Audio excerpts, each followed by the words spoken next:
So good evening everybody. Today we are going to take a look at a very interesting topic, something called torts. Now, so you must, whenever we talk about law, whenever we talk about legal aptitude, criminal law is something which everybody is very aware of, everybody has heard. Some of you might also have heard about contract law. In fact, some of you might have attended sessions. We know about things like banking laws or environmental laws or human rights and so on and so forth. But a very basic, a very common type of law which exists and yet not many people sadly seem to be aware of is known as the law of torts. So before I proceed with what exactly this is and what we need to know and then examples, I just want to know how many of you have heard about torts before and how many of you have any idea what is meant by a tort. If you have heard of the word and you know what it means, would you be able to share? You can type your response in the chat box. So tell me, if you have an idea of what a tort is, or if you have heard of this term before, or if you know this term, can you share what is meant by a tort?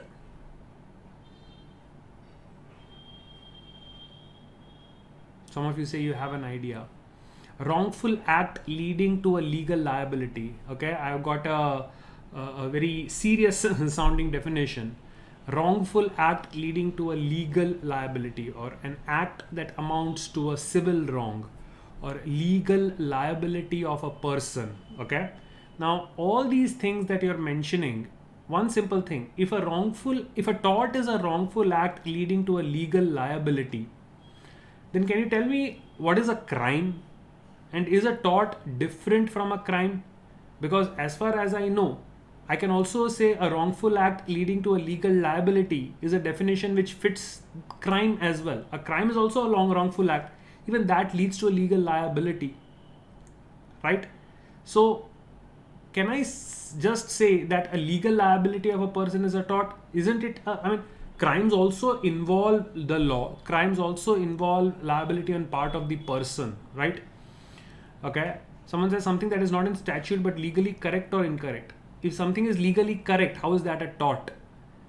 Okay, it means civil wrong and includes damage or injury for which remedy is available. Okay, that is more acceptable. Crime is something which affects the whole society and tort affects an individual. That is correct. So a couple of people have given me the same definition, that crime is related to the society but tort is related to a private property and so on and so forth. Chalo. So some of you do seem to have a decent idea of what is meant by a tort, and some of you may have an idea but may not be able to express it in words, right? So no worries. Today we are going to understand what exactly is meant by a tort, and then we will see that it's quite basic, it's quite simple actually. So a little bit of history. The word tort itself, it comes from Latin, right? It comes from a Latin word called tortem. And the meaning of tortem, in fact, some of them write Tortem, some of them write Tortum. The exact spelling is irrelevant. But what we need to understand is that the Latin meaning of the word tortum or tortem is to twist or twisted. In fact, if there are science students here, you might know about another term which is derived from the same Latin word tortem, and that is torque, right? If you have studied basic sciences, basic types of forces, then there is one type of force which you have studied, which is known as the torque force, right? When you turn a tap open, then the force applied to open a tap, you turn it, right? So a clockwise, there are two motions which are applied. So that is known as a torque force, right? When you twist something, you apply a torque. So from tortem or twisted, we also get the legal term a tort. So in toto, we can say that a tort means a conduct which is twisted. Any behavior, right? This is a very general definition, and it is not an exact definition. We'll understand as the class progresses. But the first thing that we need to understand is that torts are usually associated with conduct which is twisted. So something which you are not supposed to do and you end up doing. Now, we have seen what crimes are. We have an idea that when you have a wrongful intent to do something and you do a wrongful act, right? Mens rea and actus reus. So with a wrongful intent or maybe with a malicious intent, when you do a wrongful act, that is a crime. That a generic definition that we had seen. Tort includes conduct which are twisted, which a normal man in civil society would not do. So a little bit more elaboration on that. We can say torts are wrongful acts for which someone can be sued for damages in a civil court. So before I explain what this means, first let me explain the term damages. Now, the term damage, D-A-M-A-G-E, singular, without the S, it implies an injury. For example, when somebody hits me, I get physically injured. Somebody loots me, I may get financially injured, right? So any injury which I have suffered a damage, a loss. A damage is technically a loss.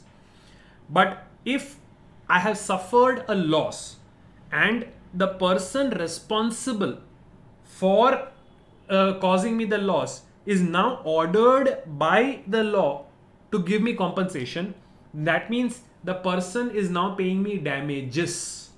So although in language damage is singular and damage is plural, in law you have to understand damage means a loss, while damages would mean the compensation which I get for having suffered the loss at the hand of a person.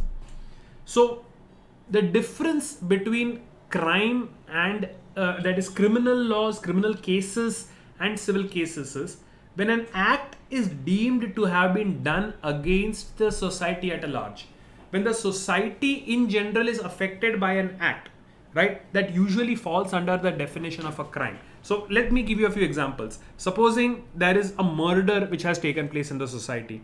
So if murder takes place, it is a law and order issue, right? The safety of the general public is threatened. So it is considered to be a crime against the society, and hence technically it is a crime, right? So things like theft, robbery, all these things can fall under crimes. But then what are civil matters? Now, supposing I have an agreement with XYZ person to sell him something and he pays me the money, but I sell him an item which has some defect in it. So in this case, this may not be something which is affecting the society at large, but this is something which is affecting the individual person. Or maybe I have an agreement with somebody and I don't keep up my part of the agreement. So because of my not keeping up my part of the agreement, the society in general may not be affected, but an individual person's rights are getting affected. Or supposing I abuse somebody in public and I harm his reputation in public. So in general, the society may not be affected, but this particular individual may claim that he individually has been harmed because of my actions. So where the effect is on an individual, where an individual rights are being affected, those things generally may fall under civil cases. So in tort, when there is a wrongful act and I'm suing somebody in the civil court for damages, that is what can fall under tort. So between civil and criminal, couple of things we need to understand. In criminal law, it is usually an act which harms the society. So you sue in the name of the state, the person who has committed the wrongful act is sued, and usually the outcome of the case is punishment to the wrongdoer, right? Punishment to the wrongdoer. And because it is considered to be something which is affecting the state, the case would also be fought against the wrongdoer in the name of the public or in the name of the state.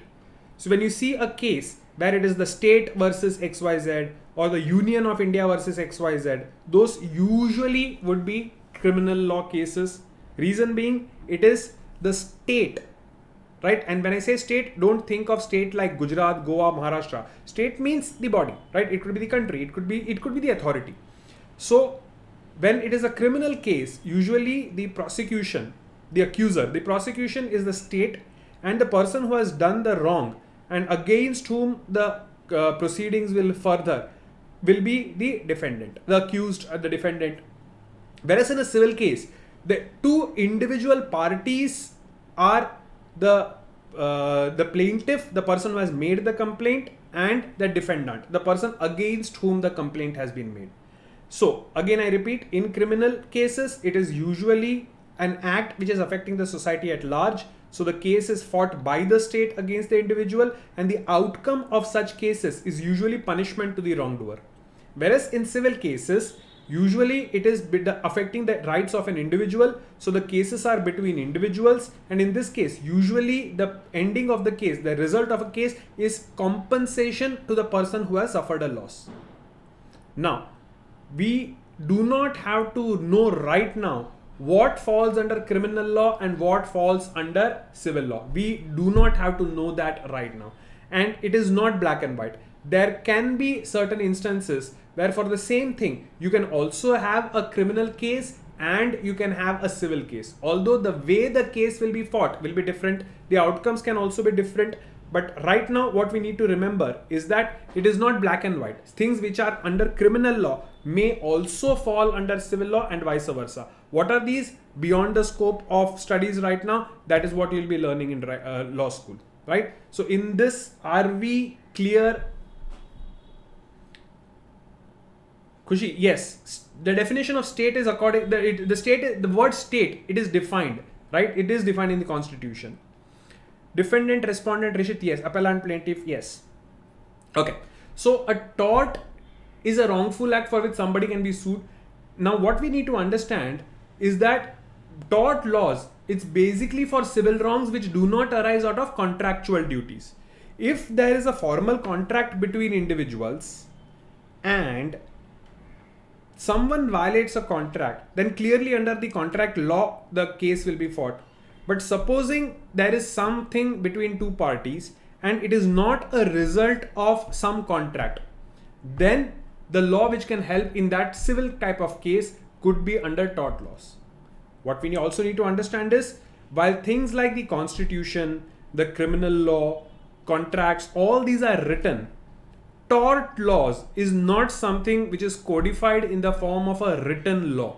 It is more on the basis of past judgments at the discretion of the judge, right? So while we have a very specific written law for many things, torts usually do not, torts in India and across the world usually do not have a written set of laws. There is no specific set of written laws known as law of torts, right? So it is based on part cases, it is based on the individual situation, and so on and so forth, right?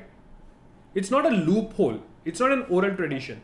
See, it's more based on precedent. It's more based on the discretion of the judge based on the situation and all that. Right? So, what we need to understand right now is that whenever we are talking about a case under tort, we need to understand that for existence of something called liability, take a look at this, right? At the end, the question always is, in this situation, is the person liable for something? Janki, previous slide, do you have a question in this? Because you don't need to write these things down. These things will be available to you. You don't need to memorize it. You don't need to write this down. If you have any question, you can ask from this.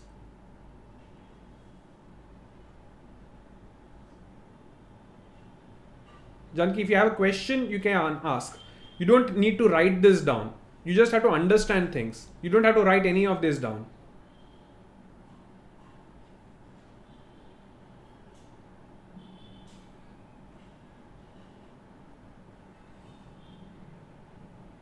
Are we clear so far? Okay. Now, understand that in question of tort, ultimately the question that we have to answer is, in this situation, is the person who has supposedly done the wrongful act, is he liable for having committed that tort, right? So to decide whether a liability exists in a particular situation or not, we have to look at this pattern.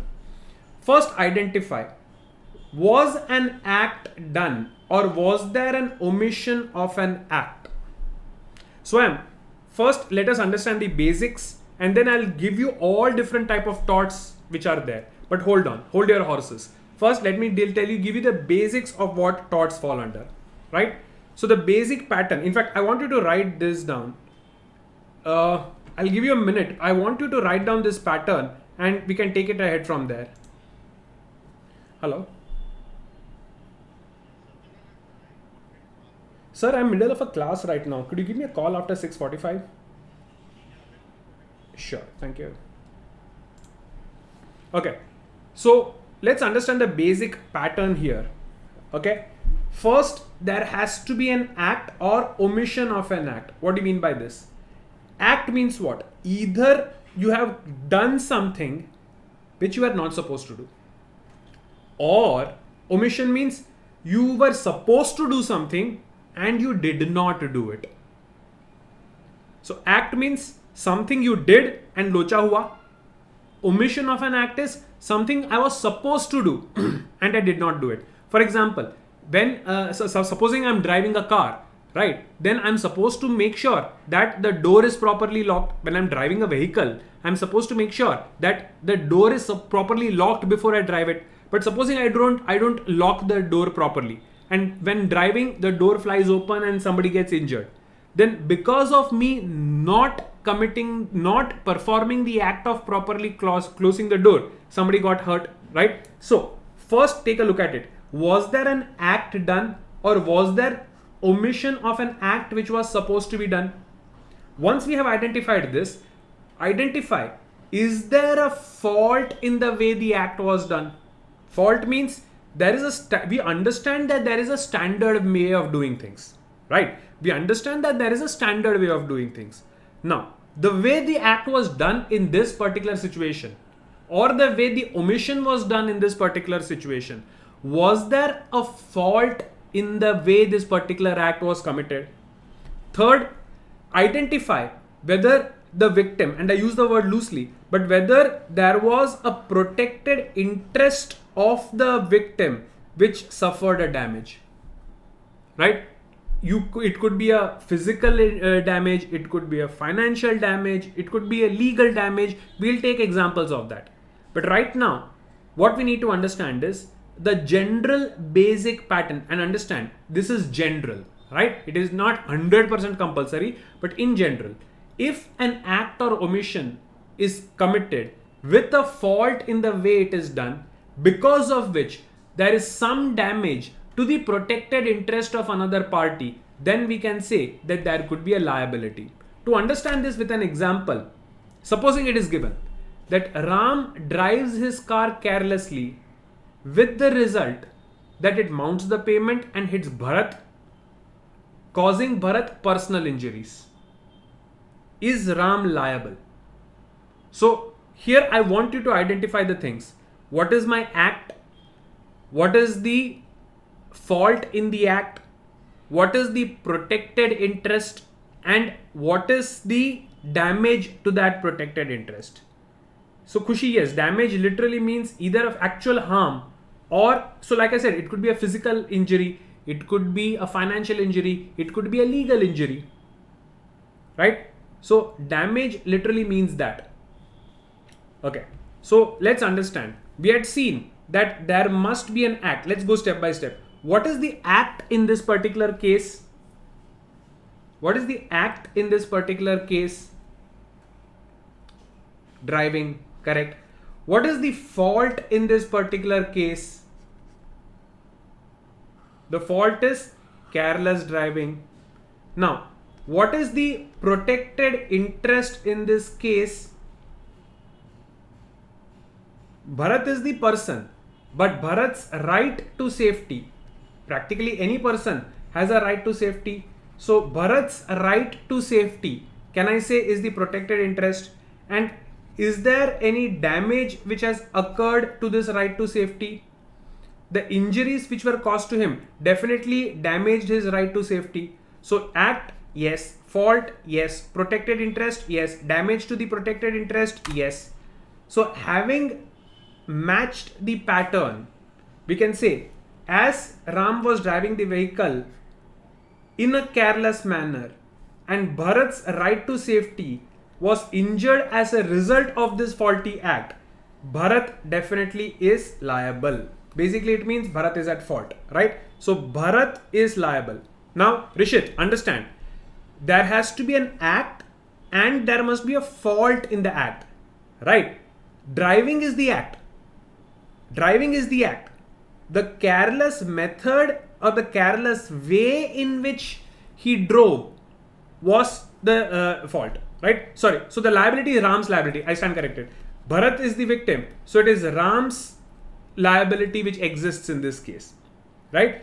Act was simply driving the vehicle. Fault was the careless way in which he was driving the vehicle. Bharat was the victim as he had a right to safety, which is a protected interest. And because of the careless act of Ram, Bharat having injuries was a damage to his protected interest. And hence, in this case, Ram will be held liable for Bharat's injuries. Are we clear so far? Correct? Okay. Now, what we need to understand is that between tort and crime, and already I have done this in the beginning of the class, so I'm just going to quickly run through it once again, right? Tort is usually a breach of civil rights. Crime is usually a breach of public rights and duties affecting the whole community. In tort, we talk about compensation to the victim, whereas in crime, we normally talk about punishment to the wrongdoer. This is something which I have covered in detail in the beginning of today's lecture, so I'm not going to dwell on this too much. I'm going to quickly move ahead.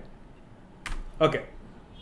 Now, understand that the first thing which I talked about, right? The first thing in the pattern was act or omission of an act. Janki, are you writing these things down? Please don't write these things down. Pay attention to what I'm saying. Writing these down is not going to help you in any way. Nobody is going to ask you these things. If there is a doubt in the slide, please ask. But please don't write these down. You don't need to write anything. Just pay attention and listen to what I'm saying.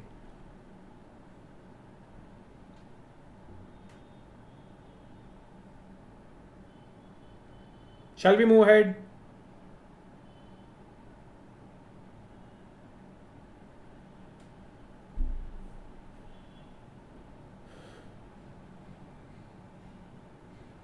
Janki.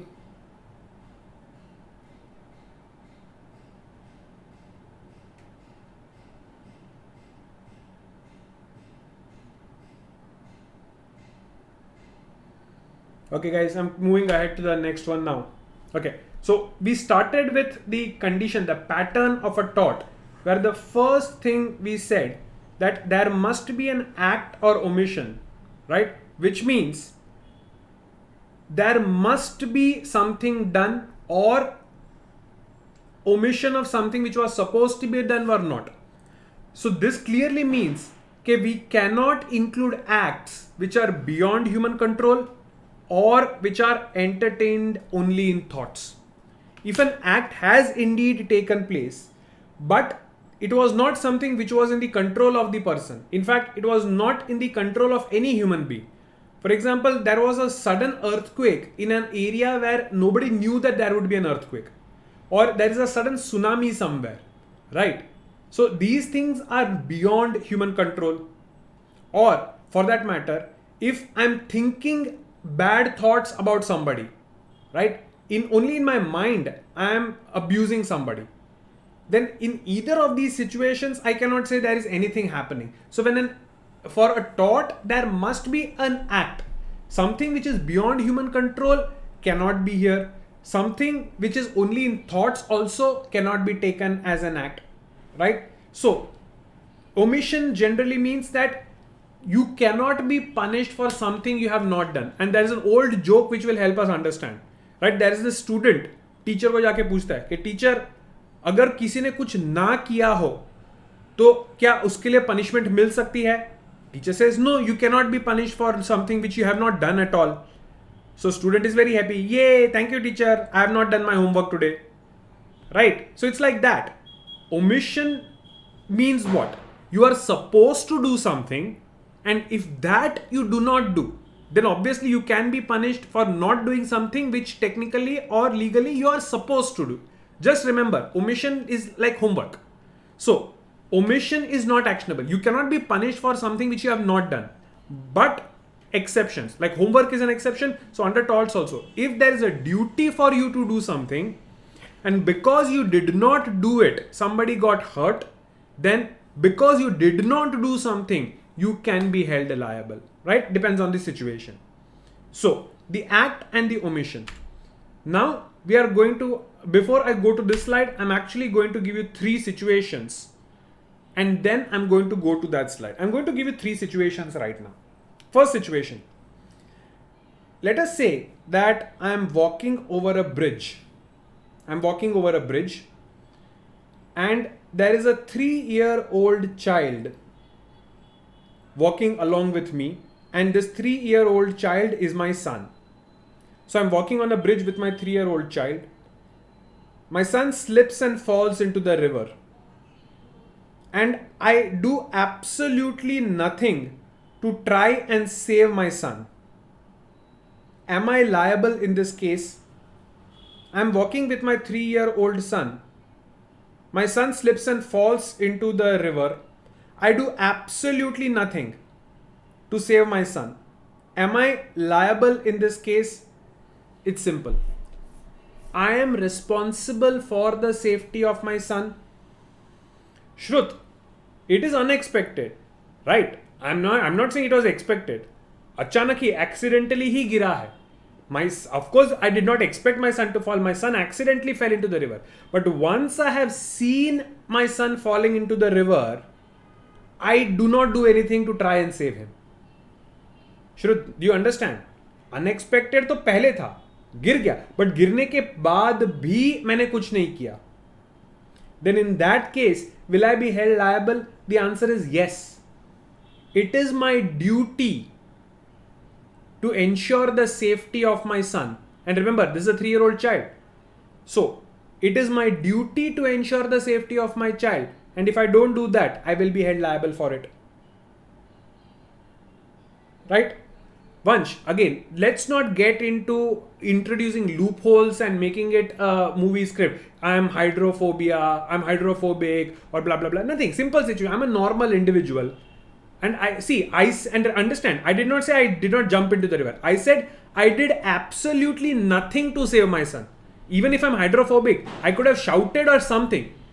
I'm very clear in my example. I said I did absolutely nothing to save my son. In this question, in this situation, am I liable or not? Right? Now, what beyond human catastrophe? Swayam, I literally gave examples. Tsunami, earthquake, things which no human being can ever control. No human being can ever control. Pay attention, guy. Chal. Now, okay, so first situation is very clear. My son, I am liable. Now, same situation with a slight twist. Let us say that I am walking on the bridge and there is a 3-year-old child, complete stranger, walking by me, and I just see this child accidentally slips and falls into the river. I do nothing, I keep walking. Am I liable? 3-year-old child, complete stranger to me. The child slips and falls into the river. I do absolutely nothing, keep walking. Am I liable? Now, remember, I am not legally liable for the safety of others. I should not do something to put somebody's life in danger. But if somebody else's life is in danger and it is a stranger, I do not have a legal liability to go and save that child, to go and save that person. I'm not asking a moral, a social or an ethical liability. वो सब मैं बिल्कुल नहीं पूछ रहा हूं. मैं सिर्फ और सिर्फ लॉ के स्टैंड पॉइंट से पूछता हूं. And it is simple. सारी दुनिया का बोझ मेरे सर पे नहीं है. It's a straightforward thing. Am I responsible for ensuring the safety of every person in the world? No. So, if a person who is a total stranger is having a problem, am I legally bound to try and save that person? The answer is no. If a person is a complete stranger to me, right, and if that person is in trouble, legally speaking, I do not have any legal duty to try and save. But now I'm going to introduce another twist, the third twist. Second twist technically, Third situation. Let us say a 3-year-old child is walking along with me on the bridge. Child is a total stranger to me. Child slips and falls into the river. Being a good citizen, the moment I see that this 3-year-old child has fallen into the river, I jump into the river and start swimming towards the child. But when I am halfway towards the child, I suddenly change my mind. Maybe I remember that I have to urgently go somewhere. So halfway towards the child, I just change direction and start swimming away. Halfway through my attempt to rescue, I change my mind, I go away. Am I liable in this case? Khushi, obviously if I'm hired for safeguarding a person and I don't do my duty, I am liable. No doubts in that. Now understand here, guys. In the first situation, it was my duty to save. In the second situation, it is not my duty to save. The third situation is where you have to understand. Right from the beginning, if I did not do anything, it was never my duty to try and save this child. However, and this is where you have to understand it, if I start an attempt to rescue the child, then I cannot quit midway.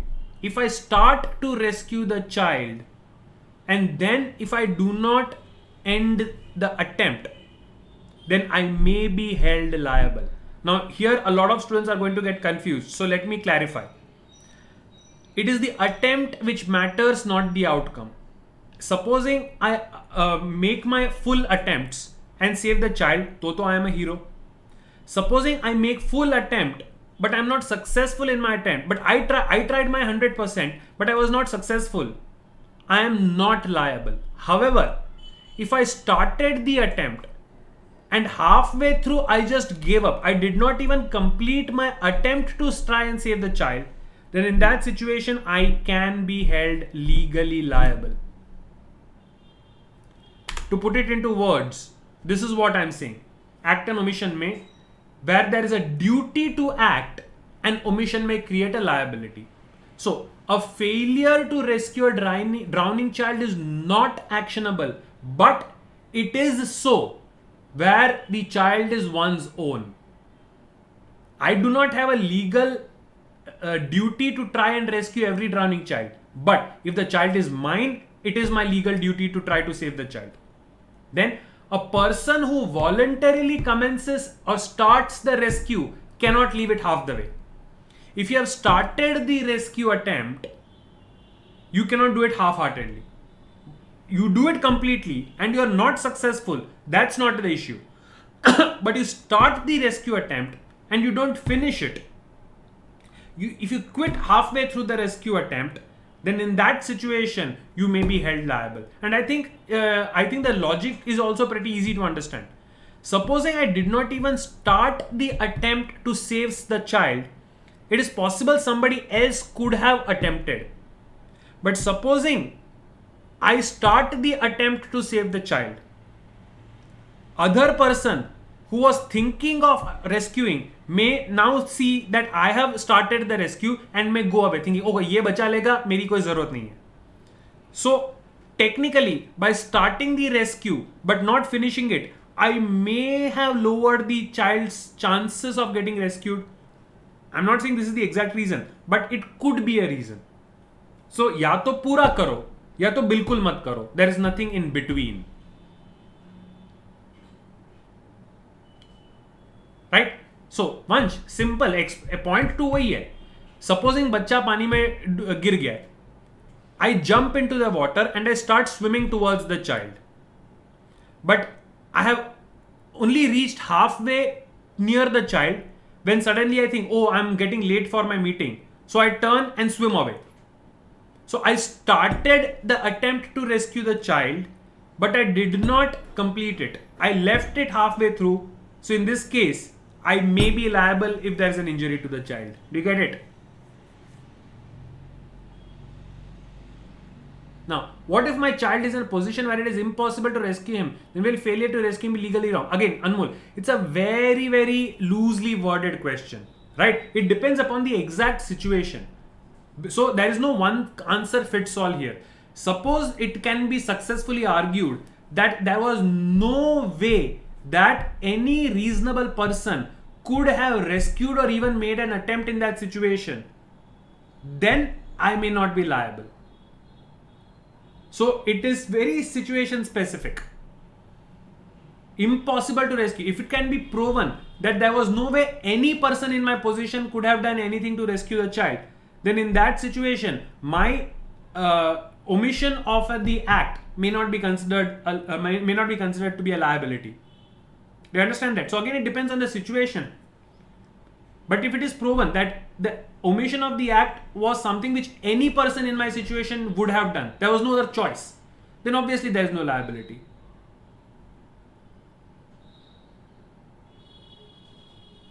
Once, failure to rescue a drowning child means I did not do anything.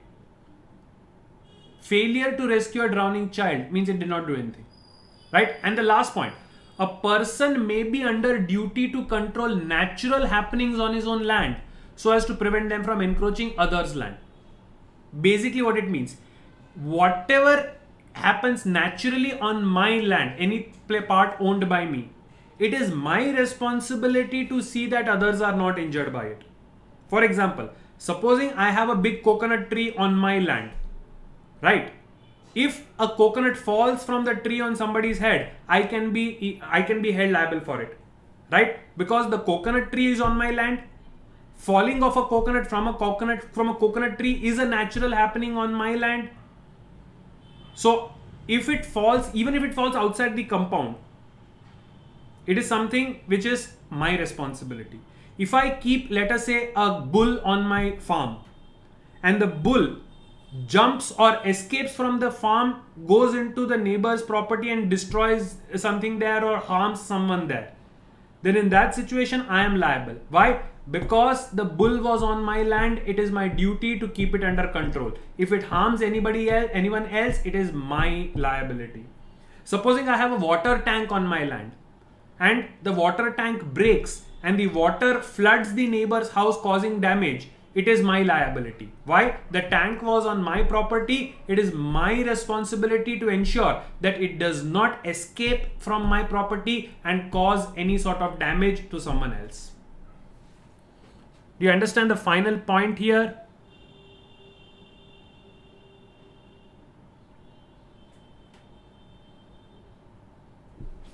Okay. Now, a couple of questions which are coming. Rishit, if the question is, if a 3-year-old child who's a son of a very close friend was walking with you and falls into a river and I do nothing to save that child, would I be liable? Blah, blah, blah, blah, blah. Okay. I don't even need the first and second point. If the child is known to me and at the time of walking, I am deemed to be a guardian, and it is not something which has to be a legal process or something. No. Let us say as a young child, you are walking with your parent's friend, then at that point of time, it is that adult's responsibility. Right? So it does not even matter whether I've been made the guardian or whatever. The point is, as an adult, if I'm the adult and the child is walking with me, technically I'm responsible for that child. A stranger has absolutely no connection. Correct? Okay. Now the point, Vansh's question, if there is water stagnant in my neighbor's property which resulted in mosquito breeding and due to this I got malaria, absolutely the other person is liable for this. Absolutely the other person is liable for this. Right? Okay. Soumya, if a person is going to save that child, but by default child will rescue. Okay, see, Soumya, like I said, the outcome of the rescue does not matter. If I tried my best to rescue the child, but I was unsuccessful, that's fine. As far as my attempt is deemed to be complete, the outcome is not necessary. It's like this. A doctor tries his best to try and save the patient. But if something goes wrong for no fault of the doctor, right? The surgeon has perfectly operated, but something goes wrong and the patient dies. Is the surgeon liable in that case? No, it's not. So, there's a question. Isn't trying my best a very relative term? Absolutely, Anmol. trying your best is a very relative term, and that is why for judging these cases, one, the lawyers have to give a lot of convincing arguments, and it is a human being, a judge, who will decide on a case-to-case basis on what is acceptable and what is not. If it was all cut and dried, right? If it was very perfect, if it was very objective, then we don't even need human beings. We can program a computer and we can give judgments. But trying my best is absolutely subjective. That is why it, like I said in the beginning, for questions like this, I cannot give you a singular answer for a question. With a slight change in facts, the complete answer can change. So it depends on the exact circumstances. What we are learning is the general things. But again, case to case, the circumstances can be very, very, very different. Do you get that, guys? Right? Okay. Chalo. Moving on. Now, the law also takes into consideration things like the act which you committed. Did you do it voluntarily or did you do it involuntarily? If whatever act you are being accused of under tort was an act which you did voluntarily, you knew about it and you did it on your own, then you may be liable. But supposing the act which you did was not of your choosing, but you are forced into doing it, then because the nature of the act was involuntary, it is quite possible that you may not be liable for it. Let me give you a simple example. Supposing I go on foot to my school every day. Now, on the route, there is a private garden owned by an individual and it is on the path to school. There are two choices. Either I can walk around the garden on the public road, or if I want to save time, I can jump the compound of the garden, walk across the private garden and go to school. Supposing I decide that I don't want to walk too much, कौन लंबा चौड़ा root लेगा, मैं किसका नुकसान होने वाला है, चलो मैं दीवार कूद के गार्डन के थ्रू शॉर्टकट मार देता हूं. Is this act voluntary or involuntary? Tell me that. It's a 100% voluntary act. Now, do I have a legal right to enter into the private property of any person without that person's permission? The answer is no. It's called trespass. So in this case, supposing the owner of the garden decides to take me to court, civil court for trespass, then because my act was voluntary, in this situation, it may be said that yes, I am guilty of trespass. But slight difference to the situation. I am walking on a public road, right? I'm minding my own business, walking on a public road. Suddenly, a ferocious dog starts running after me, right? Ferocious dog starts running after me. I know I cannot run faster than the dog. So to save myself from the bite of this dog, I climbed the compound wall of a private house and jump into the garden, knowing that the dog will not be able to jump over the fence. So because the dog is wanting to bite me, dangerous dog, to escape from the dog, I jump into the garden. Tell me, voluntary or involuntary act? Right? Now, here it was, I did not want to go there. It was not my intention to go there. But the point is, I encroached on this property for survival involuntarily. Because the dog was running after me, I was left with no choice but to jump into the private garden to save my buttocks from the bite of the dog. So, even if it is now, so nobody would argue here that I voluntarily trespassed. It is trespass, but can I be held liable? The judge may say, although the act seems like a trespass, but the act was not voluntary in nature. So because of that, maybe it is not trespass. So maybe I'm not liable, right? So the wrongfulness of the act, the liability for this situation, it all depends upon the legal appreciation of the surrounding circumstances, right? It's very subjective. So this is where a judge is required.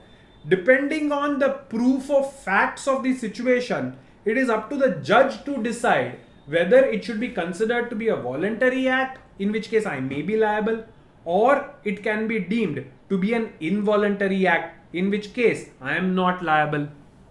Correct? Okay. So if you are driving a car and a fly comes in front of me and resulted in damaging the wall of a flat as I blinked my eye, which was a reflection involved. If you are able, see, supposing you are driving a car, while driving, your eye is hit by an insect or just a speck of dust, because of which you involuntarily close your eyes, because of which you hit a flat. You hit what? You hit a building, right? Now the question is, you hit a wall. Okay. The question here will be, would any person in that situation have done the same thing?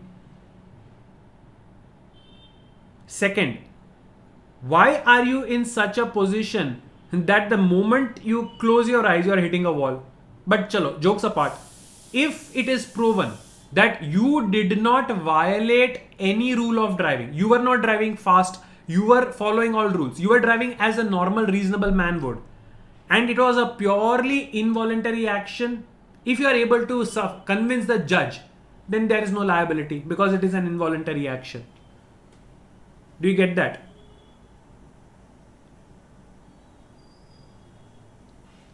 Okay. So Rishit, if the question, so yes, see, first of all, in the exam you will have a clear definition, right?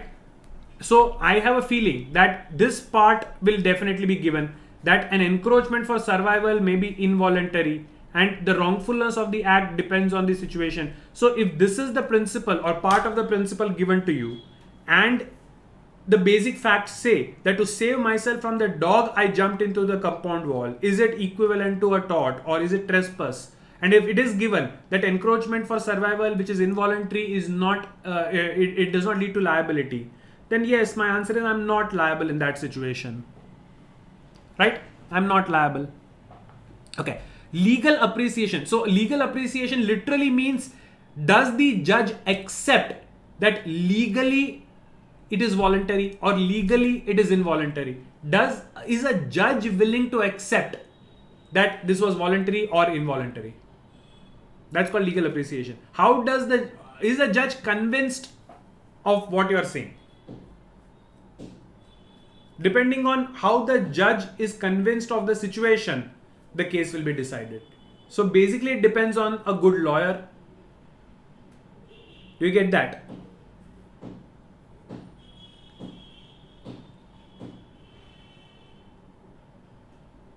Shall we move ahead?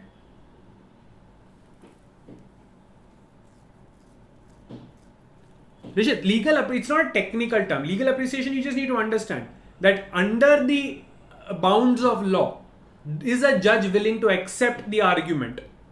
Whatever the judge feels that under the aegis of law, under the bounds of law, this is the situation. Based on that, because there is literally no written law of torts, if there is a precedent, if there is a previous judgment which can be relied on, the judge will probably rely on that. But if there is no previous judgment on which the judge can rely, right? If it is a new situation, then it purely depends on how the judge interprets the facts. We get that? Chal. Now, let's quickly take a couple of terms which you need to know. The first one, damnum sine injuria. Some of you might be aware of this. Damnum sine injuria literally means damage without infringement of legal right. Junkie, this is the third or fourth time you're asking for the previous slide. May I know what are you doing in that slide? Are you writing it down?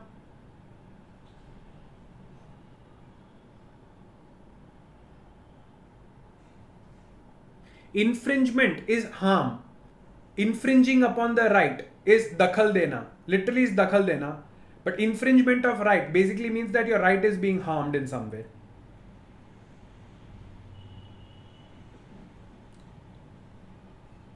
Junkie, previous slide. Why do you need the previous slide?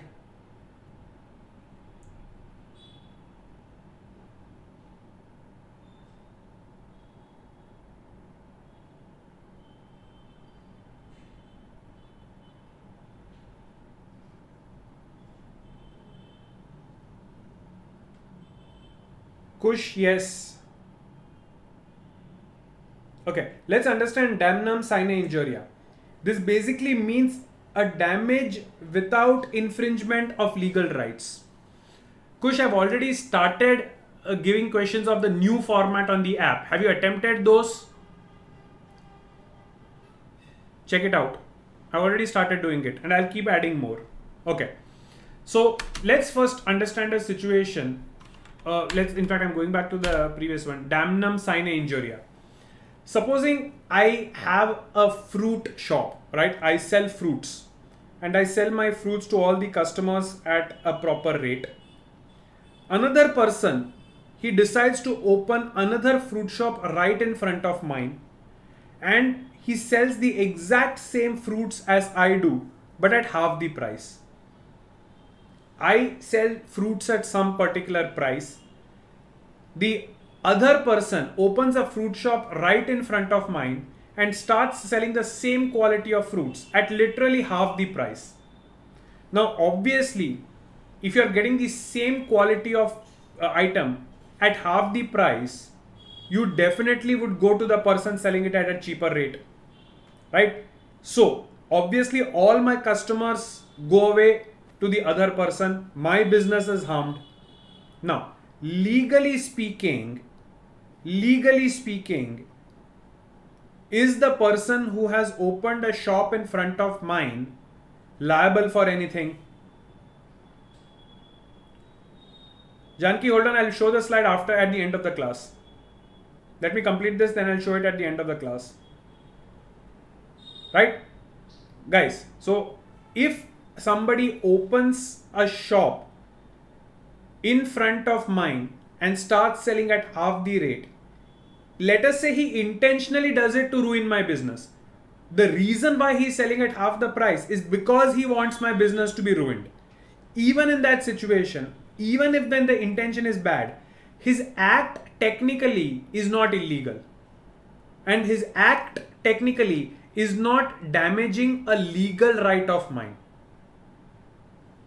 So, because although I have a damage happening, it's a financial damage, but my legal rights are not being harmed in any way. This is called damnum sine injuria, and I do not have a case against this person. This person is not liable to me for this situation. Do you get that? No. Self-defense, is self-defense included in it? No. If in self-defense I harm somebody, the other person getting hurt is obviously right to safety is getting infringed. So that is not damnum. It is a defense, but it does not fall under damnum sine injuria, because in self-defense it is quite possible that the other person is getting hurt. So I may not say that there is no harm or infringement of a legal right, but it is a defense. We'll come to it later. Do you get that? Okay.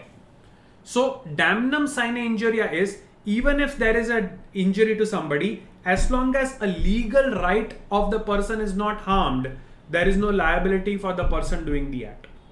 Now let us understand the reverse of this. The last thing for the day today, injuria sine damno or injuria sine damnum. If somebody infringes my legal right, irrespective of the fact whether I actually have suffered a physical damage or not, I have a case against this person. Classic example is trespass. If I am the owner of a private property, I have the legal right to not allow anybody into my property. Now, supposing a person without permission enters into my property just for taking a shortcut, right? Technically it is trespass. Now, when a person enters into my property just for taking a shortcut, practically speaking, I'm not going to suffer anything. In fact, if nobody sees it, I may not even know that somebody walked on my land. Just by walking across my land, I do not suffer any physical injury, any mental injury, or any financial injury, so to say. But legally speaking, because I had the right to not allow anybody on my property, and by walking on my property without permission, this person damaged my legal right, he is liable for trespass and this is known as injuria sine damno or injuria sine damno. Kushi, it's good that you know the names of the cases, but remember one thing, knowing the name of the case is good for memory, but knowing the facts of a situation is what matters. Knowing the name of a case is okay, but knowing the facts of the case is what matters. Okay?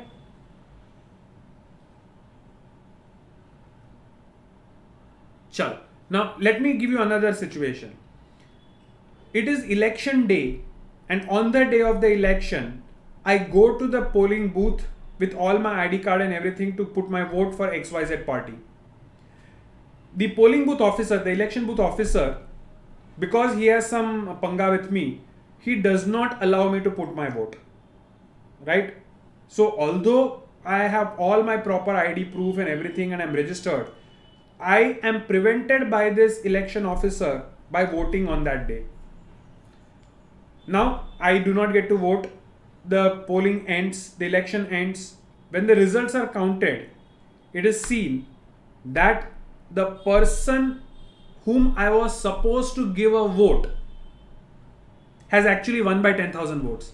ये film नहीं है कि एक vote की वजह से हार गया और मैंने अगर वो वोट दे दिया होता तो वो जीत जाता. Nothing filmy like that. Right? He did not get my vote, but in the end it did not even matter. The person to whom I was supposed to give a vote has actually won the election by 10,000 votes. Do I, in the election, now in this situation, is the election officer liable?